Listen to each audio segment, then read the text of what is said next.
Hey everyone, welcome to Lady Overlander Radio. Tonight our guest is Jerry from Tembo Tusk. Stay tuned. Grab your favorite drink, whether it's a coffee, cocktail, or tea, and get ready. It's Ladies Night on Lady Overlander Radio.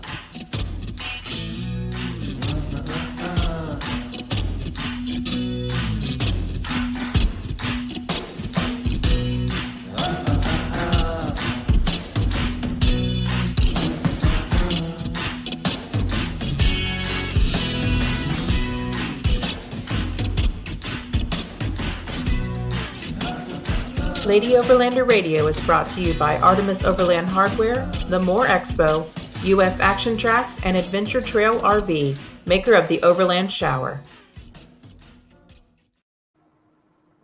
Hey girl, hey. Hey girl, hey. How you I can't help but keep dancing after the music. I can't. It makes me happy.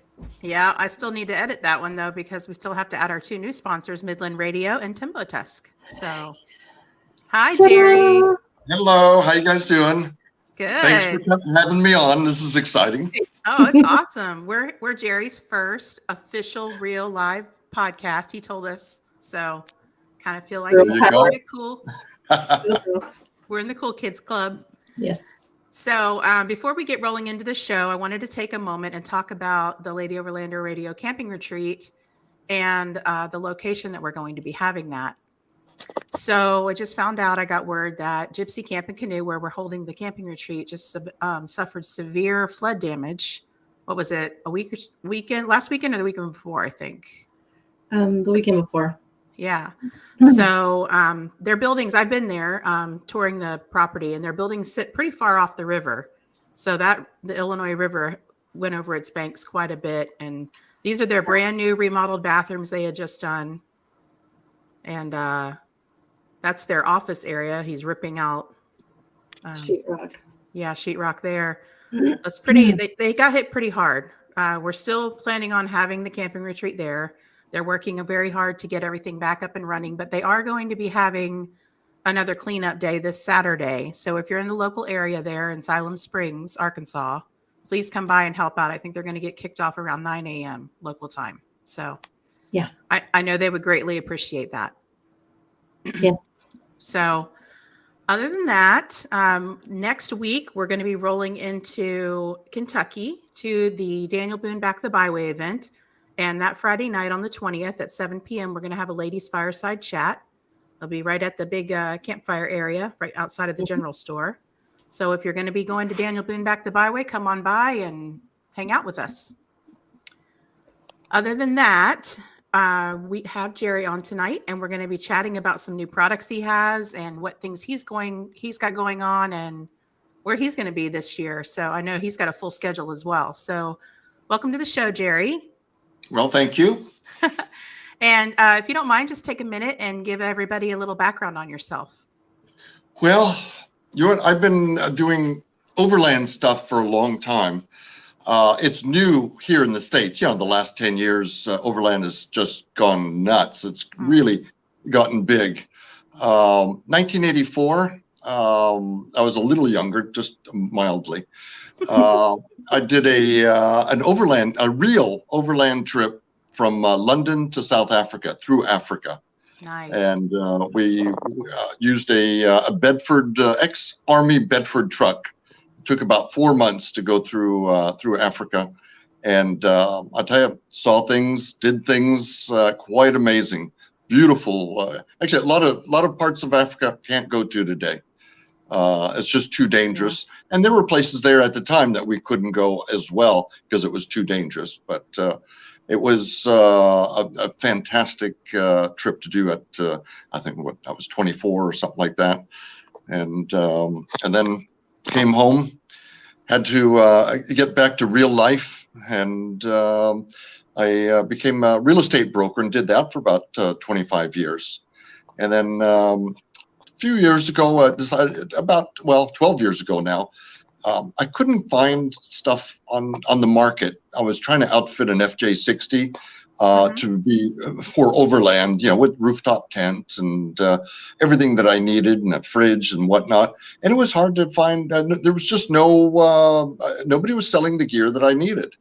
I decided, I had this little fridge, and turns out they're heavy, and I wanted a slide so that I could use it. But I had a drawer system in the truck, and I thought, well, every time I got to use it, I got to pull it down and open it. And my son at the time, of course, you have a fridge, they're in it every 5 minutes. And every time he needed to get in, I'd have to pull it off the shelf, put it down on the tailgate, and I thought, God, I'm going to hurt myself.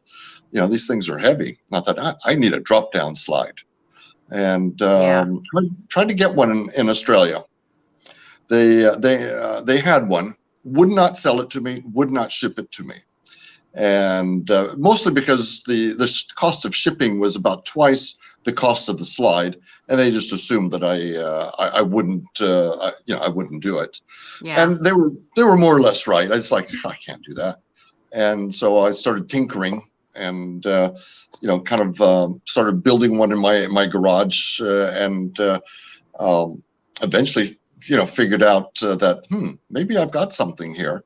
And got a patent on it, and went to my first expo in Overland Expo in 2010, and kind of haven't looked back since. We started doing flat slides, we started doing camp tables, and then about 2015, we introduced our Skottle grill kits. And really, we haven't looked back since, because it was really a hobby up until that point. And I've since retired from being in real estate, and this is really a lot more fun.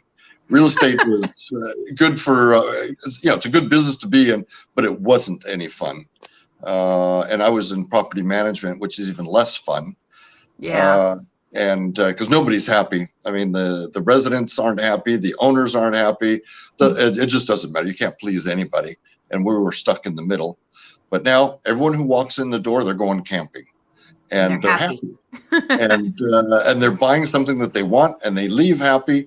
And it's like, oh, this is much, much better. And so I'm enjoying this now. Yeah, I know the real estate market in California was on fire for a very long time, and it may still be. I'm not sure, but you know what? Yeah, California is a funny place. As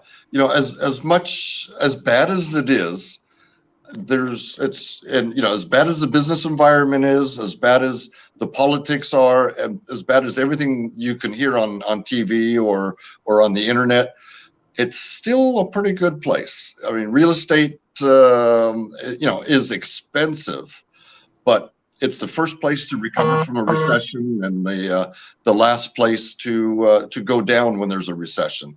So we recover quickly, and we don't go as far down as the rest of the country. We're fairly diverse, and but if we can get our politics together, it would certainly be better for the rest of the country. I know. I was stationed in Petaluma at the training center for the Coast Guard, and it's so pretty there. All we did there when we were stationed there was hike and hike and hike. I mean, we had very young children. We put them in a stroller and we would just hike. We'd get outdoors because we didn't have a lot of money and we didn't have a lot of other things to do. So whenever we weren't working, we were outdoors in California because the weather is so nice. The weather's, middle of winter, the difference between winter dress and summer dress is the color of your t-shirt. And that's it. It's a white t-shirt during the summer and a dark t-shirt during the winter. And that's something that's hard that a lot of people don't understand. I mean, it could be January and we're outside working on our trucks. We're literally in a short sleeve all year round with an occasional, if it gets down to 50 degrees, I mean, we complain. We don't with the world, the sky is falling in if it gets down below 50. That's the same way in Florida, by the way. Yes. We do the same thing. Yeah. And so it's just funny the way, you look at the rest of the country and they're buried for a good part of the year. And it's like all the toys get put away and until spring. And, we don't really think about that very much. Yeah, that's true. So you've been in California your whole life, or were you originally from somewhere? Okay. So I am originally from California. My parents immigrated the year I was born from Canada. So you can see I have a strange last name. It's French. And so my family came from Montreal. and we spoke French in the house. And I unfortunately don't have a lot of people to speak to anymore, so the French is getting rough.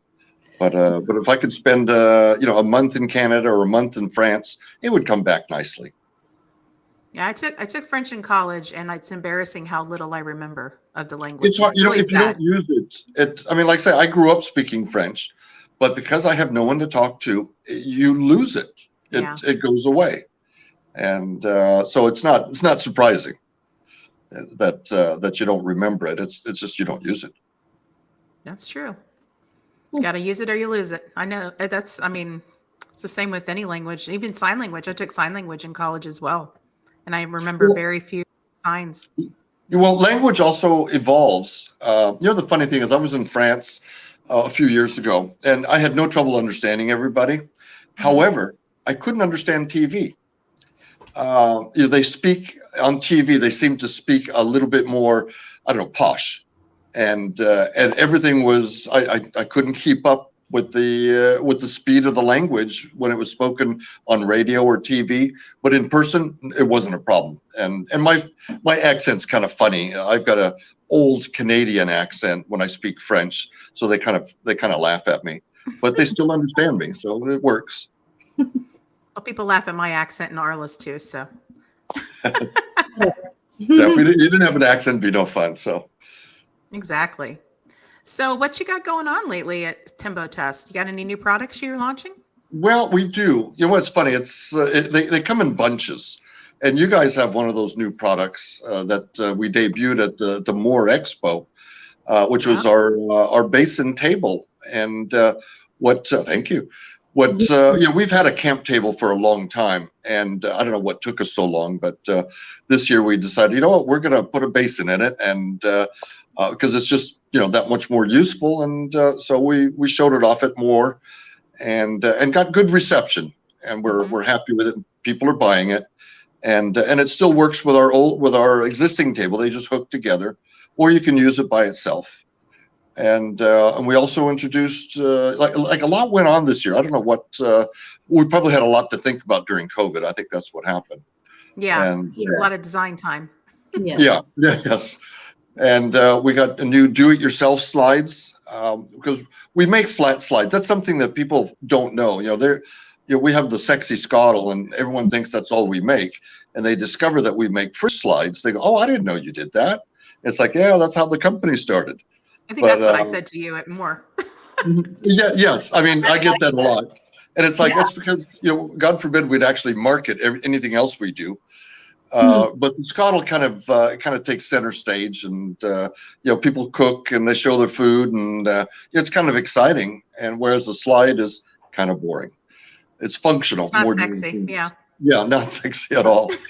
But, we make slides for all the fridges, from the 35 all the way to 110 liters. So, we make the side pulls. I think we're the only one that makes side pulls. Like the vans like side pulls. They use those a lot. Mm-hmm. But we made do-it-yourself slides this year, which we kind of aimed at the motorhome market. But it turns out that, again, the van market or even the overland market is interested in that. Because oftentimes the slides that we have might not be exactly the size that they need. Maybe they want to put a toolbox, or they want to put something else, and so our ready-made slides don't fit. So they can buy the do-it-yourselves.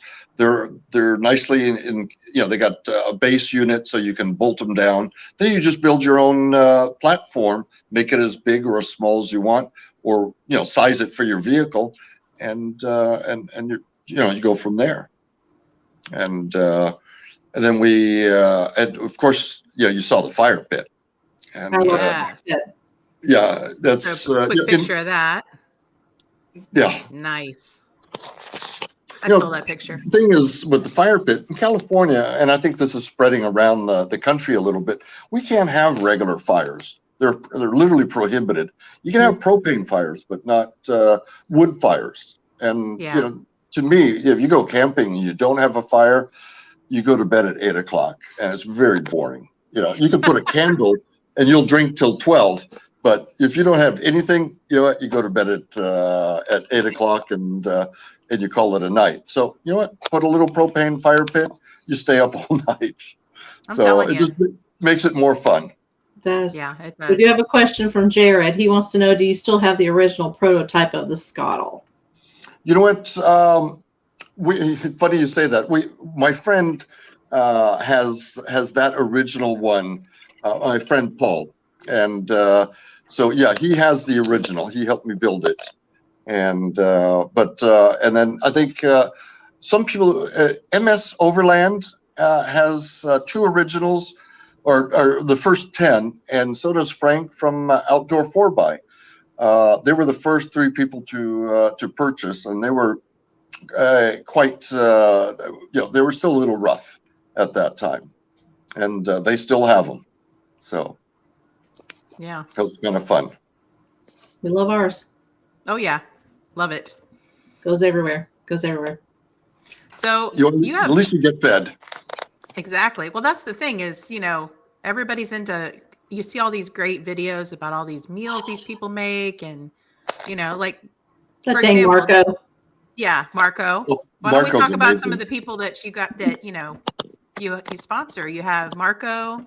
You have how many other YouTube names do you? Well, there's Marco, and then 395 Junkie, Jerky.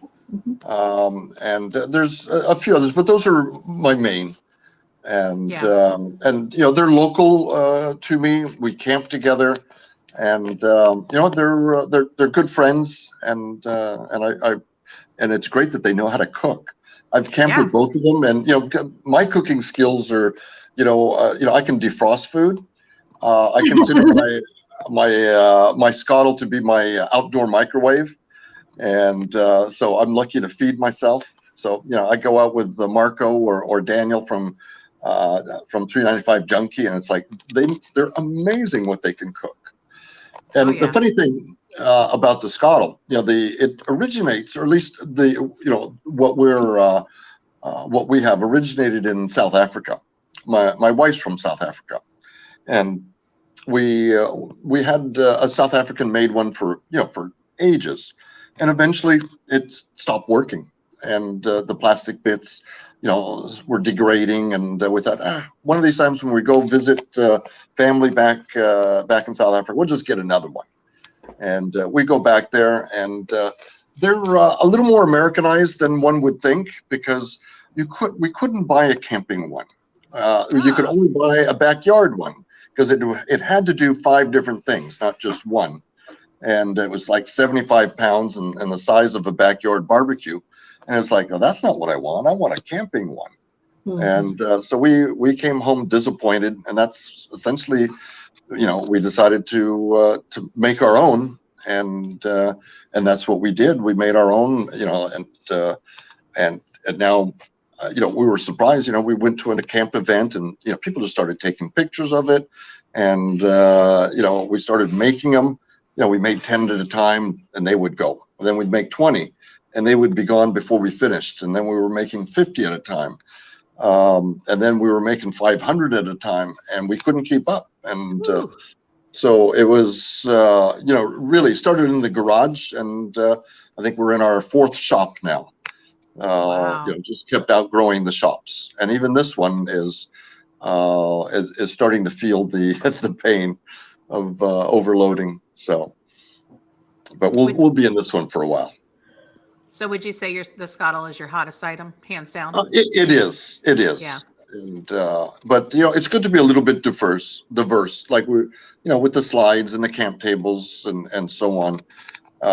And we have, actually, I didn't mention, we have one more product that we just came out with. It's kind of aimed at the van people. It's a bike slide.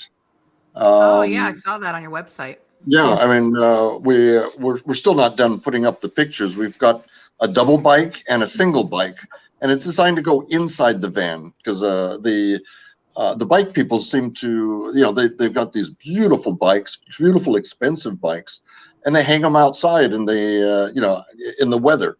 So we thought, I'm sure that they'd like to maybe park them inside the van, keep them out of the weather and prying eyes, and so we've got that, and we're starting to get a little bit of traction on them. People are starting to see them, and we're, like I say, going to a few van events and seeing what the that industry is looking for.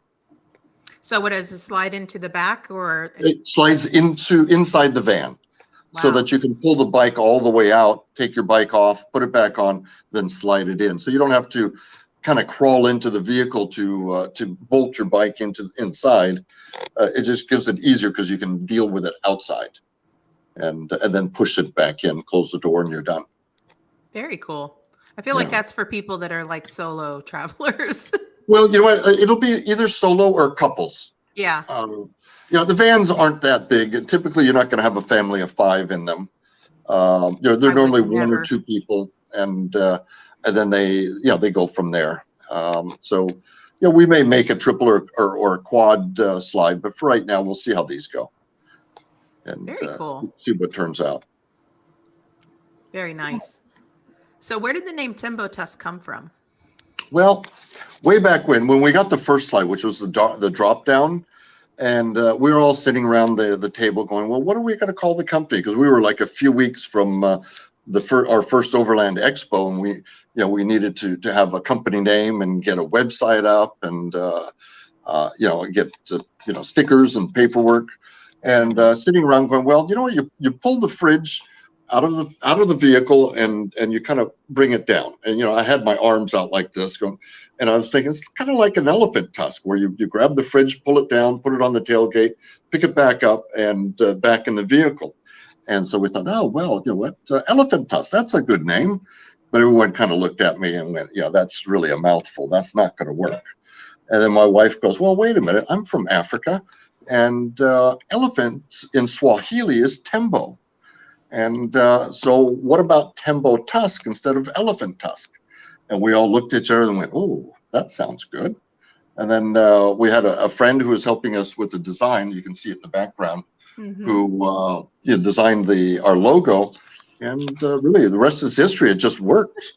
And so we've got a really cool logo and a great sounding name. And, it seems memorable. People remember it. And we go, we do that. Yeah, they remember Tembo Tusk and they remember Skottle. Yes, they do. No, I do like a lot of your products, and I love back to the Basin Table that we were talking about, that the newest, one of the newer things that you've released recently. I like that. So we carry collapsible little basin like that to do dishes. So I love that that's, high, at the right height to be able to use. I love that your tables connect together. I think that's one of the coolest features of them. And, I love that you can collapse that down and put make it a regular table as well. That's really multifunctional. Yeah. I mean, you can use the cutout for the sink. We organized it so that you can now put it back into the hole, and it becomes a whole table at that point if you're not using the sink. Otherwise, you just pull off the cutout, put in the sink. And what's nice is because the sink is collapsible, everything will fit in the bag. The legs fit in the bag, the table, the sink, everything. So it doesn't take up a lot of room in the vehicle, because all of us seem to have an issue with room. And, the bulkier things are, the more trouble it is. Yeah, that's for sure. I know that's one of the things we struggle with is there's a lot of really cool products out there, but, there's not you can always only a lot have of room. so much. Yeah. You probably find, you want to buy everything, but, there's only so much room. And after a while, you discover what works and what doesn't. And you kind of pare down until, like you say, you go on a number of camping trips. If you don't use that one item, maybe you don't need it. And pull it out, make room for something else. And after a while, you've got a nicely outfitted vehicle, and you're good to go. Yeah, my youngest daughter and I are getting ready to hit the road again and eventually join my husband and my son out west. And I'm going through that this week. I'm kind of going through my vehicle saying, okay, do I really need this? Did I use this last time? Right. It's really that important. It's one of those things where you're like, wow, maybe I will need this. Maybe I won't. But most of the time, if I haven't used it in the last 6 months, being out on the road almost completely full time, it's gone. It's just not there's no room for it. There's no room. So, And if you're not using it, you're not using it. And I find drawer systems work well in a vehicle. yeah. Because you've only got so much space. You put it in the drawer and it stays organized. I'm relatively disorganized. So what if I have a drawer system, everything stays where it belongs. And if I take it out, I put it back, and my truck doesn't get cluttered. Yeah.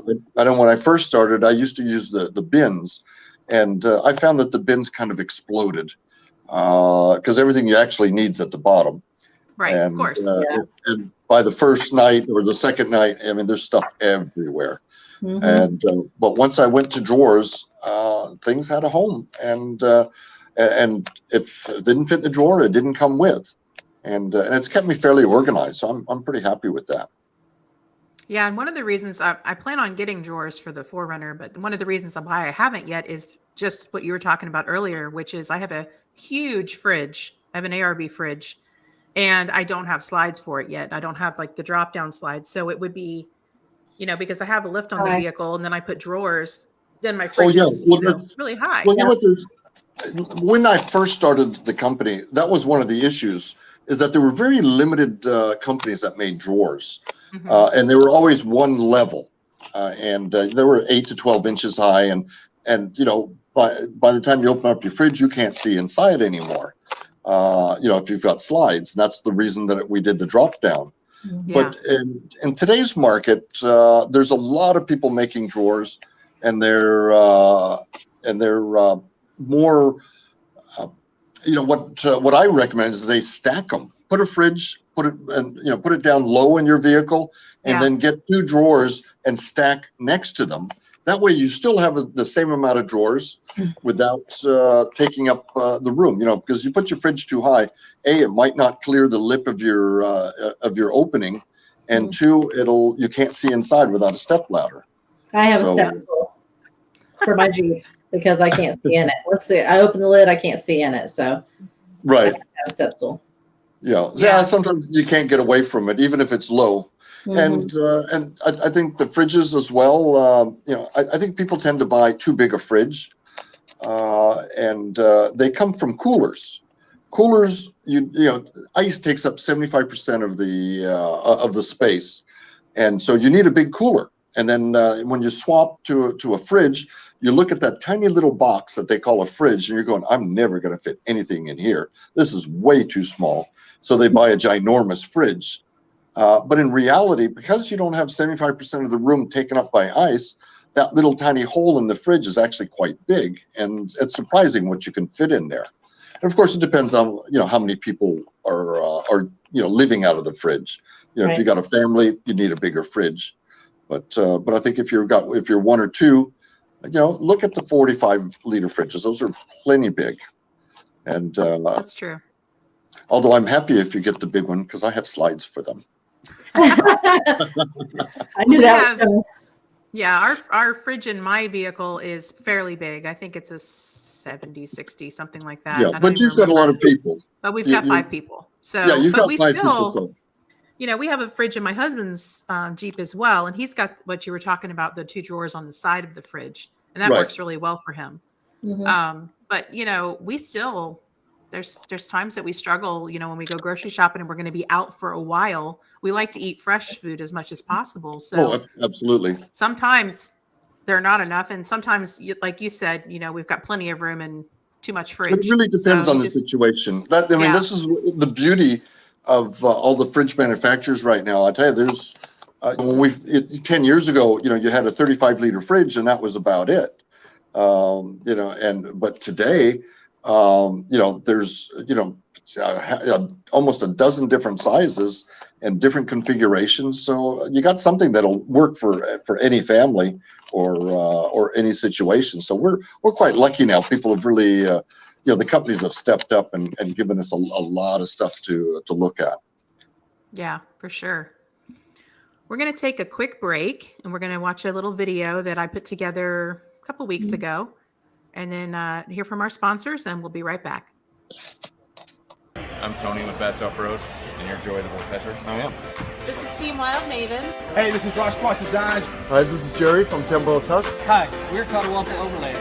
What's up, guys? This is Oscar Mike Overland. Hey, I'm Matt. And I'm Kara with Ozark Overland Adventures. Hey, this is Aaron with Artemis Overland Hardware. Hey, this is Chris with More Expo. You're watching. And you're watching And you're watching Lady Overland Radio. Lady Overlander Radio. Watching Lady Overland Radio. Here we go. Hey, girl. Hey. Hey girl, hey. Hey girl, hey. Hey, girl, hey. Hey girl, hey. Hey, girl, hey.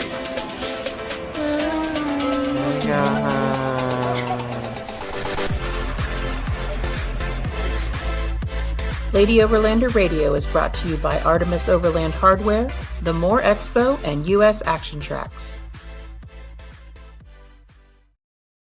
Oh, that cracks me up every time. Cracks me up. That was funny. That was fun.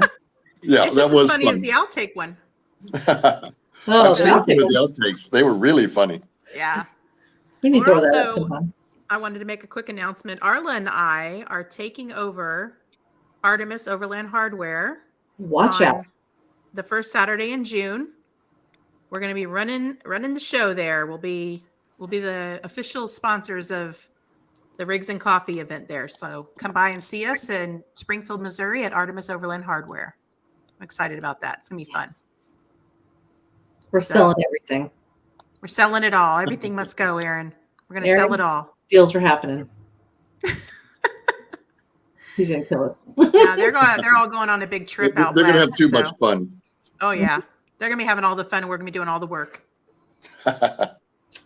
Yeah, whatever. But then we're going to get a big iron. Big I'm excited Iron. about that. It'll be my first time at Big Iron. Such a fun event. Have Such you a been fun to event. that, Jerry? I have not. That does look like a lot of fun. I mean, that big shovel is unbelievably big. Yeah. No, it'd be fun. I'd like to do some of the events in the Midwest. Like I say, I'm eyeing Rendezvous in the Ozarks, and but the timing for the big shovel is hard for me. Yeah. So I mean, it's funny. This year there's so many events. For the last 2 years there's virtually none. So we're making up for it by going to 3 times as many as we normally would. And so we're sprinting, certainly all over the western states, and then slowly, hopefully, we'll make it over to the Midwest and later this year and the East Coast. But Yeah, we're going to a lot of events. They even had an overlanding expo thing in Florida this year. They have. I mean, it's crazy how much there's some in Idaho that we've been invited to, and there's just a lot going on. Yeah, we're debating the Idaho one right now, and if we can find the time to get up there. But you're right. It's the funny thing about overlanding is it's just such a cool thing to do. I mean, the vehicle looks great, and you get to go out into the wilderness. You get to camp, get away from from urban life, and so I can see why it's becoming popular. It's granted, when a lot of us were kids, mom and dad would take us camping, and that hasn't really changed. It's just gotten a little bit easier. It's we've got better tools now. Mm-hmm. Well, and I think that people are maybe they're not surprised. Maybe I was just surprised, but I think a lot of people think you can only really overland if you go out west or you go international. And to me, there are so many places throughout the United States, and my husband and I said, we're going to do the United States first. Once we're done with that, then we'll start going international. But there are so many historical and amazing places to see and beautiful landscapes right here in the United States that in places you would never think. Like my daughter and I are going through Georgia, and we're going to be doing the Georgia Adventure Trail and hitting all kinds of historical landmarks, covered bridges, Right. really, really cool things. I'm Oh yeah, planning no, on- you're absolutely right. I mean, in the West, we're kind of lucky with the space that we have and the wide open land. But no, you go to the thing is the East Coast has all the history, and there's so much to see in all up and down the seaboard, and Appalachian Mountains, Tennessee, Missouri, the Ozarks. Down into Texas, Louisiana, Florida. I mean, there's so much to see. and but it's a little bit different from the West Coast, and but not not any less. That's for sure. Because the funny thing is, it's always greener on the other side, and we're here on the West Coast. We get a little spoiled and probably a little jaded, and we got we want to go to the East and see all these cool things you guys are doing. Then of course we talk to the East Coasters and going, oh, to see that open land, and they want to go there. So I think you find that it doesn't matter where you come from, you want to go to the other side. Oh yeah. And I think that's all part of traveling, is going somewhere that you're not normally from, and somewhere you haven't been. And you're right though. Every time we go out west, you were just reminded how vast and how big it is, and just all of the public lands out there that you can most of the like a lot of the Bureau of Land Management lands, you can camp wherever. Yeah, you camp anywhere. Yeah, exactly. It's they call BLM land, and it is nice for that. You can get away. Whereas I know that when I drive towards the East Coast, by the time you leave New Mexico, you're done. You got to find organized camping at that point, but it doesn't mean you can't find nice places to camp. It's just there's plenty of national forests and national parks. You don't have to go to KOA. Not that I haven't overland to a KOA before, but they do have the nicest bathrooms. They do. They do have really nice bathrooms. They really do. Yeah.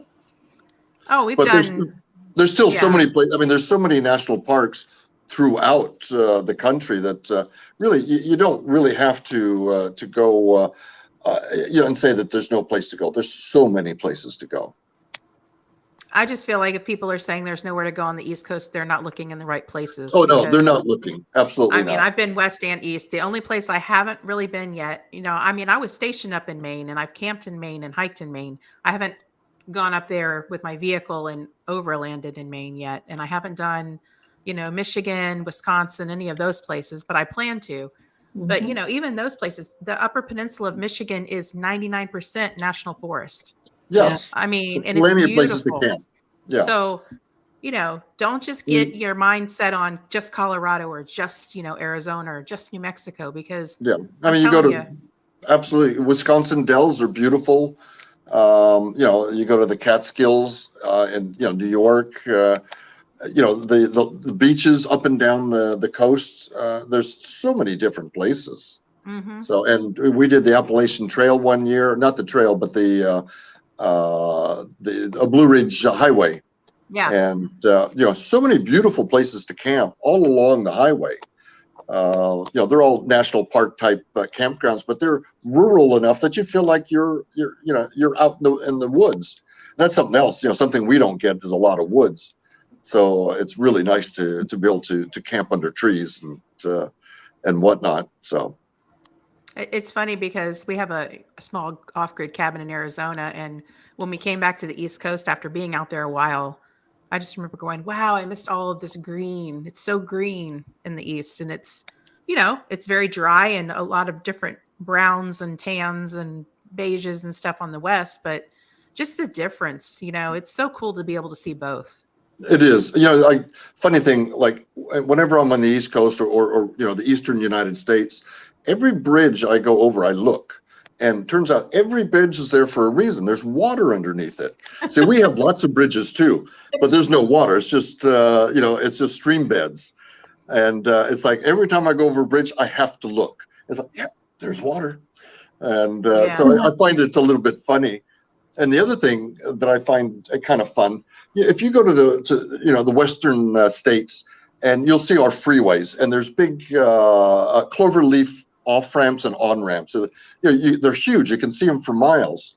And then you go to you go through the wooded parts of the eastern states, and you can't see anything. All you see is the woods. But if you take an off ramp, and they're all clover leafed as well, but you can't see them. All of a sudden you take the clover leaf, and all of a sudden you see the town. It's like, oh, I didn't know that was there. I mean, I went by big cities, didn't even know they were there because of all the woods.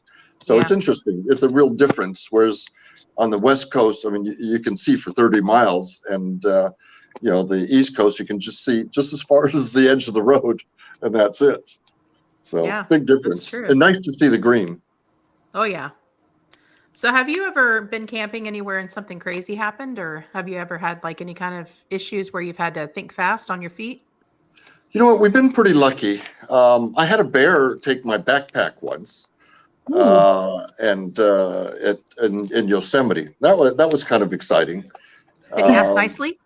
He did, but he did rip every single pocket out of the backpack, and discovered that I had cocoa in there, an unopened tin of cocoa, and he ripped it up like it was paper, and that was probably the most interesting. Otherwise, we've been pretty lucky on not running into problems, or whether it's four-legged or two-legged. We've been very, very lucky. Yeah, I'm often more afraid of the people than the animals for sure, because animals will usually keep their distance, and they will. They're more scared of you, and they will keep their distance. But you got to be smart about it. You're in bear country. You know what? You got to be bear smart, and same. For us, we have coyotes and things like that. You got to not leave food out. They're not going to come and rummage in your camp if you don't leave food out. That's just common sense. That's right. For sure. We've got Kara and Connie and a couple other people joining us. That's off-road. Jared, Beth's off-road. Awesome. Welcome, guys. We've just been chatting about, catch you guys up real quick. We've just been chatting about a couple of cool items that Tembo Tusk just came out with, their Basin Table and their Fire Pit. And then we've, of course, been talking about the Skottle. So now, Jerry, I'd like to talk about this beast. Sure. Oh, look at that. So tell us about this. Tell us about your build.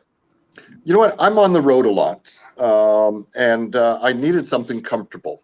I had an FJ60 for a long time, and I loved it. Had a rooftop tent, really enjoyed it, but I needed something that had a few more creature comforts, and so I got a Tacoma, and got a AT Overland habitat on it. And then started outfitting it. I've got goose gear drawer systems inside, and I made it so that I'll tell you one thing about the rooftop tent that is I didn't like having to put my pants on laying down. Yeah. And That's not easy. And invariably, you need to go to the bathroom in the middle of the night. You got to put your pants on, and then you got to put your shoes on to get down that rickety ladder. And I didn't enjoy that as much. Although I like being way up there, but the coming down the ladder part, wasn't as much fun. Now, I can get out of bed, stand up, put my pants on. I've got a sink, I got a fridge, and I even have a heater in there. And so I got all the creature comforts I need. It's very comfortable, and it takes me about 3 minutes to open and about 5 minutes to close. So it's turned out well, and these Tacomas are amazing where they can go. It's they're really they'll go anywhere. And I'm pretty rough on it, and you can't get them stuck. I'm a bit of a Toyota fan myself. Oop. There it is. All righty. Yeah, I had an 80 series, and now I have a 4Runner, so I'm a big Toyota fan. We have a Jeep too, though. So. Well, you got to spread the love a little bit. Yeah, you got to spread the love. We're a house divided for sure, but both Arla and I and my husband. But someone's got to go get the Jeep when it breaks down. So that's why you exactly. have a Toyota. Yeah. Oh, you did not. We just lost half the audience. Oh, nobody's watching anymore. Thanks, Jerry. No, I'm just kidding. Heart broke. Hey. Yeah. No. That Jeep Arla has is pretty sweet. It's a nice rig. She's done a good job with that. Yes. No, actually most of the vehicles, I tell you, you can make them look so good. And, and they're all so capable. It's hard pressed to get some that are not. I mean, between the Jeeps and the Toyotas and the Land Rovers, they'll get out there. Well, you can make them your own. I mean, everything you do to it is your own touch. Oh yeah, there's not one that's exactly the same. Yeah, you don't want to look like anybody else's. You want your own touches. Yeah. And that's the fun thing about going to some of these events, like the big shovel or the rendezvous and so on. Sorry, what's it called again? I call it the big shovel. Rally. Brutus, Big Iron Overland. Big Route. Big iron. Yeah. Big iron. The They big all like shovel. the big shovel. It's a big iron. Yeah, that thing is massive. Joe Holloway hears that. I know. Don't Tony, he's going to start quoting Google facts again about it. So Oh, no. I'm sorry. Yeah. But No, yeah. it's you get to visit other people's camps and see what they've done. And like I say, every camp is different. You get ideas from them. It's like, ooh, I hadn't thought of that. Maybe I should try that. So that's a lot of fun to go looking at what other people are doing. Mm-hmm. Oh, for sure. And I love just seeing how creative people can be. Just, you got your really high end, expensive things, and you've got the big, massive, run over tree kind of rigs that are out there. But you've also got people that build their own, things inside and out, and they have such a great use of space, and they try, just kind of how you started. You saw a need, you had a need, and you figured it out and built something. And Right. it's just so cool to see all of the different things that are coming out from so many people. Just, a lot of them were just things that they were like, you know what, I need this. They build it and they're like, maybe somebody else would need this. Yeah, this is what how a lot of companies started, and it's what's nice about the overland community. I mean, it's a great community. A lot of the businesses, everyone talks to everyone, and it really feels homey, which is nice. It hasn't grown too big yet, which is nice. Yeah. I mean, it's getting big, but you told me Expo West is like Disney World, right? Yeah, it is kind of. But you know what is surprising is if you walk around the Overland Expo, a lot of the companies are small, well, I'll call them mom and pop businesses. Yeah, I consider myself a mom and pop business. We're a small business. And you walk around Expo and you'll find probably 70-80% are mom and pop businesses that are just trying to do something. Sure, you got the big companies, and they're flashy and whatnot, but there's a lot of small companies and a lot of American-made products out there, and a good thing to support. Yes, For sure, absolutely. And we try hard to have we make all of our products in our shop or locally, and like I say, a lot of these small companies do the same thing. So good to go visit them. Love small businesses for sure. So does anybody else in your family go out and explore an overland as well, or is it mainly just you? No, my son does, and I taught him young. When he was born, I think by the time he was about 4 years old, I wrangled up an FJ40, a Toyota FJ40, and we'd go camping all the time. I joined a Land Cruiser club. And he now has my hand-me-down tents. He has the rooftop tent that used to be on the FJ60, and he camps all the time. And he's now joined Tembo Tusk. So hopefully, with him here, hopefully I'll be able to go camping a little bit more, and certainly I'll be able to camp with him a little bit more, which is nice. Make him do all the cooking. I do. Arla makes me do all the cooking. Somebody else is cooking but me when we're camping. I'm sorry. It's the rule. She's like, that's my time off. I'm not It's cooking. the rule. I'll say it. I'm not your girl. No, I will say Joe does most of the camping when we're out. I mean, he just enjoys it, so I let him have at it. Oh yeah, if willing, just sit back and enjoy. Mm-hmm. For sure. Tony cooks. You go ahead. So what's the coolest place you've ever been? If you had to pick one. You know what? That is hard. I've done a lot of traveling, both internationally and in the States.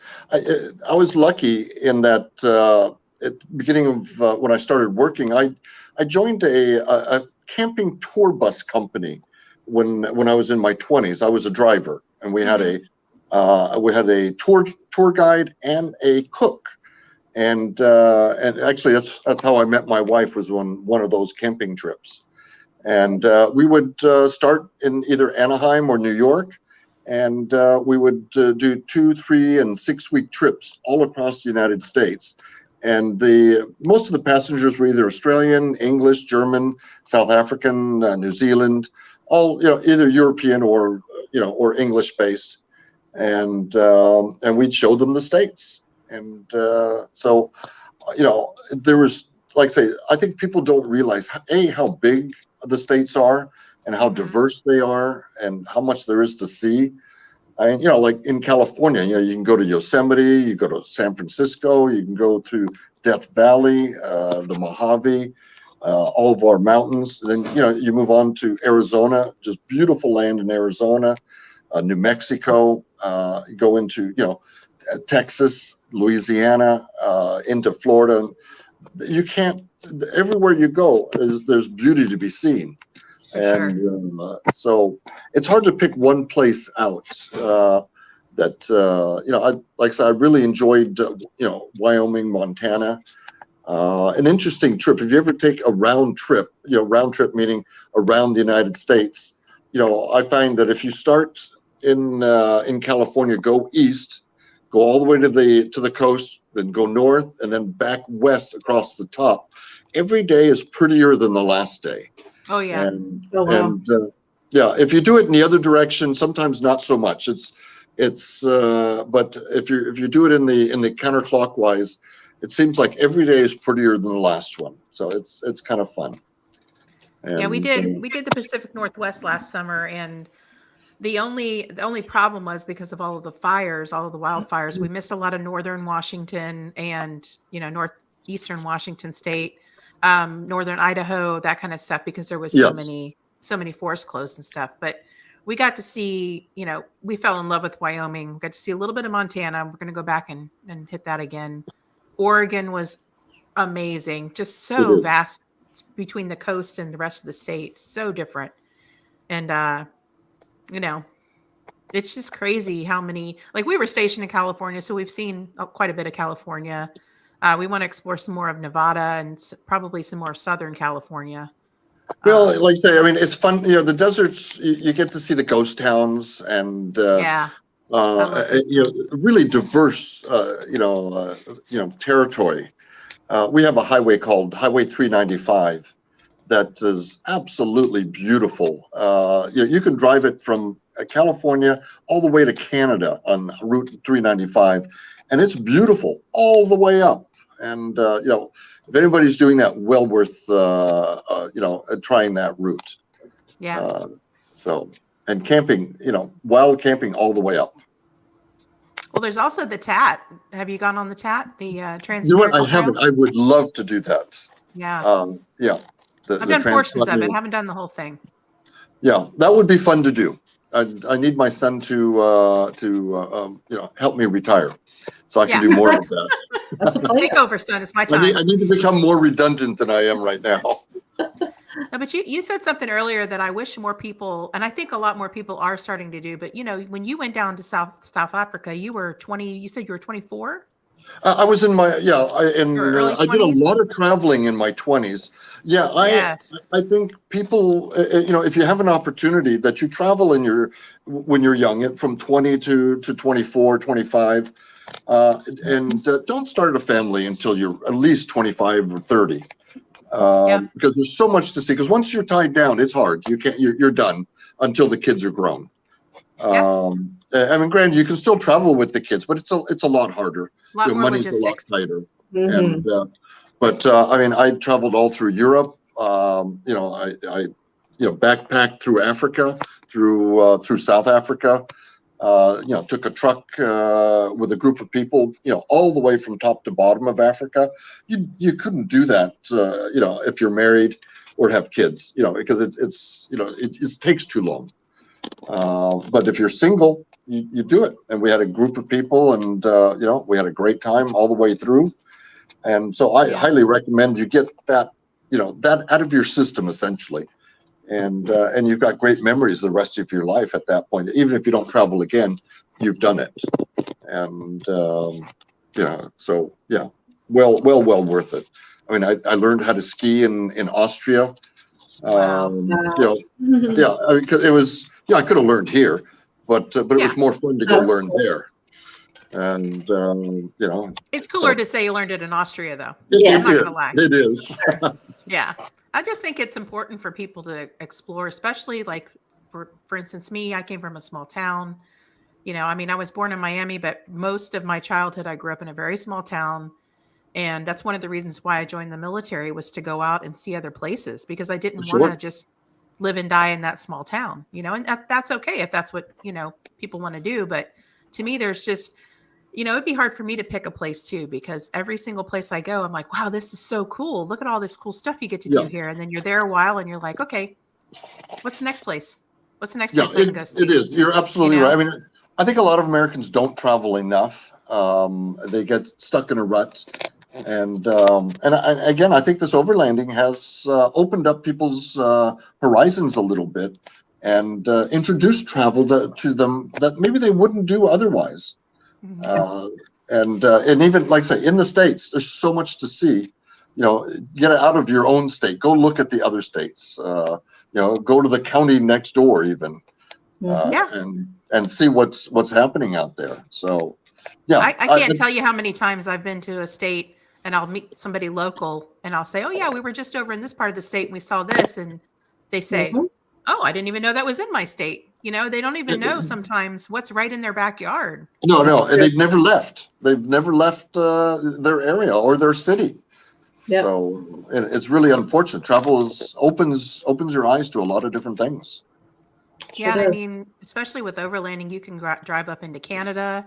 You Yes. can drive down into Mexico. We've been to Costa Rica, Mexico, Panama, Ecuador, and there's just so many different places to see. And I think that, especially with the last few years with everything being shut down, now is the time to get out there and just explore while you I think- can. I think the shutdown has actually taught people something. Yeah. A lot of people say, I can work from home now. We're lucky. We live in an age where we actually can do that. I mean, 20 years ago, you couldn't do it. But No. today, I mean, look what we're doing right now. We would needed to have been in a studio to do what we're doing right now. Yeah. And that's not practical. We live on different sides of the country. But Yeah, I'm currently in Florida. You're in California, and Arla's in Arkansas right now. exactly. I mean, how Yeah. that's fantastic. We couldn't do that even 10 years ago. We couldn't do that, but we live in a time that are pretty interesting, and I think it opens up. You can travel and work at the same time because we can do it off our computers. Yep. And if you're lucky enough to have that kind of job, geez, take advantage of it and do it. Right. I'm lucky enough to have that kind of job, but it's taken me a long time to get there, and that's It does. that's I mean, the one positive I would say, like you said, about the whole shutdown and everything of the country and the world, really, is that a lot of companies that otherwise I don't think would have tried remote work gave it a shot, because they still had things to do. Yeah, they So- never would have tried it. I mean, never Yeah. would have tried it because they're stuck in their ways, and it's scary to change and expensive if it goes wrong. Now they had no choice; they had to do it, and they found, and I think a lot of companies found that wasn't it? This worked out pretty good. It's it'll be interesting to see how long it lasts, but but I think if you're lucky enough to be able to do it away, I would definitely continue doing it away.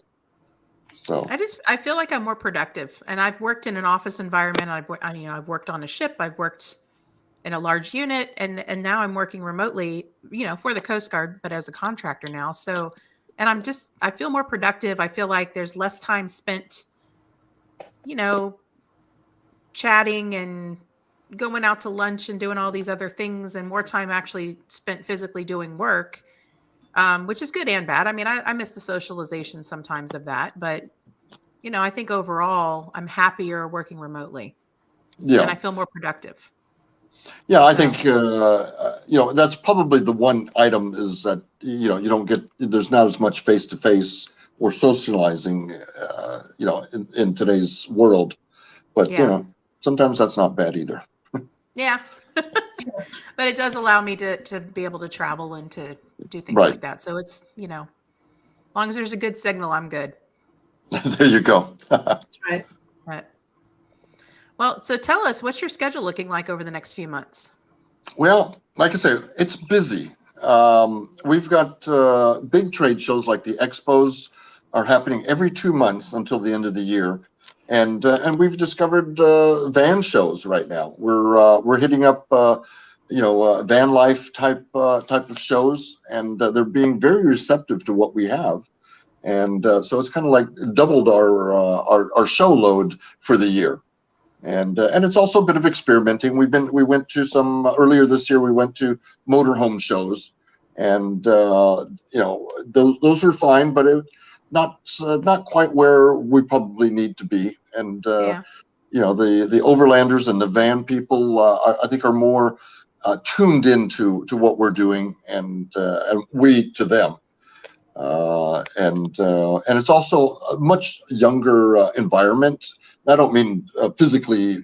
It's the industry is younger, and the companies Not are younger. oversaturated as much. Well, it's not oversaturated, and they're not huge legacy companies that you can't get a foothold in because they're multinational.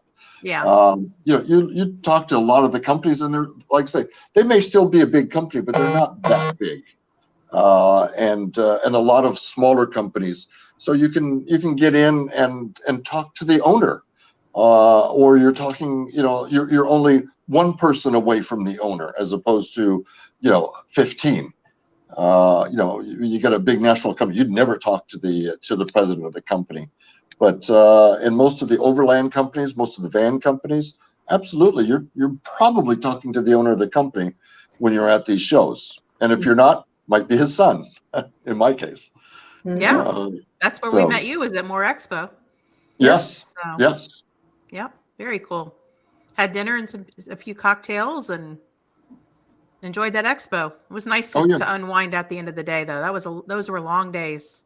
Yes, actually they were, and but it was nice. I enjoyed. The funny thing is, left California, got on the 40, and as soon as I could, I think I was made a left at Tucumcari, and just took county roads all the way to Springfield. From New Mexico, Tucumcari, New Mexico, all the way to Springfield, I just took secondary roads. And surprisingly, it didn't take much longer, and it was so much prettier and so much more interesting than taking the 40 all the way to, I forget, is it the 44 that goes up? Yeah. I forget. Yeah. And, which is the way I went home, and it was so much more boring than the way I picked to go back up, or to go to Springfield. So, and I did that in Texas as well the last time I went through. I did everything I could not to go to Dallas. So I went around Dallas by going on the secondary roads, and it was just beautiful. And, you don't realize what is in Texas unless you take the secondary roads. If you stay on the 40 or the 10 or the 20, to be honest with you, you don't see much, other than triple highway or triple lane highways. So, and a lot of people driving crazy. Yeah. And surprisingly, it didn't really take that much longer. Yeah, it doesn't, and because they're not that busy. They're not busy at all. You get on those roads can drive for an hour and not see another car. That's right. But don't tell anybody. Yeah. They'll all take secondary roads. No, it's nice. That's what 90% of the time we're on county roads or little country roads. We stay away from the highways for sure. Yeah. You don't see it half as much unless you go on the country roads. And you see how these little towns, and you get to imagine, could I live in this little town? And there's 4 houses. Someone lives there. So it's interesting to see how other people live. Oh, for sure. Try local foods and everything. That's all part of the journey. Yes. Indeed. Well, thank you so much for being on the show. You got to hit Waffle Jerry. House, though. Oh, yeah. If you can't hit Waffle House, we don't have Waffle House. So that's my go-to. They won't come to California. Y'all didn't have Dunkin' Donuts before when I first got out there either, and I was very upset. Yeah, sometimes there's just things that you just got to have. Exactly. And that's one of them. Well, thanks again for being on the show, Jerry. We really enjoyed having you, and you're an awesome person, and we can't wait to hang out again. Well, I look forward to it, and I'm sure we'll be back at more. So we'll be in Missouri in the Midwest again, and Try to hopefully at make the end of the year, if we go Rendezvous. to East Coast, we'll be stopping in. Yeah, come to Rendezvous. Rendezvous. Yep. Rendezvous. Thanks for having me on. I appreciate it. Absolutely. Thanks for watching, everyone. Have a great night. All right. Bye, everybody.